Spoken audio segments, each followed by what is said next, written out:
In today's video, we will be going over how to use keyboard shortcuts to streamline your document redaction process in CaseGuard Studio. First, I will draw a few redaction boxes manually. If you need to delete one box, just click on the box and hit delete on your keyboard. If you need to delete multiple boxes, hold down Ctrl on your keyboard and select each of the boxes. Then hit CTRL SHIFT DELETE and all of the boxes will be erased. The next two shortcuts will be useful if you have overlapping redaction boxes, like so. If you want to bring the redaction box in the back forwards, just select it and hit Ctrl, right bracket on your keyboard.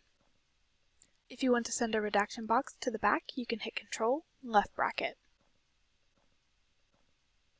If you make a mistake such as accidentally deleting a redaction box, you can hit Ctrl Z to undo, and Ctrl Y to redo. Undo and redo can also be used in many other instances, including when you move a redaction box on accident, resize a redaction box to the wrong size, change the color on the wrong redaction box, or applied an incorrect redaction reason, and more. And when it comes to using the Find and Redact feature, there are several shortcuts to speed up the redaction process. If you see a word that you want to find throughout the document, simply highlight it and hit Ctrl F on your keyboard, and the software will find that word throughout the document. To focus on the next found instance of a searched word, hit F3 on your keyboard. You can hit Enter for the same result. To go back to the last found instance of a searched word, you can hit F2.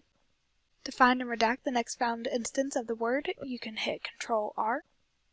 To redact all found instances of the word you searched for, hit Ctrl Shift R on your keyboard.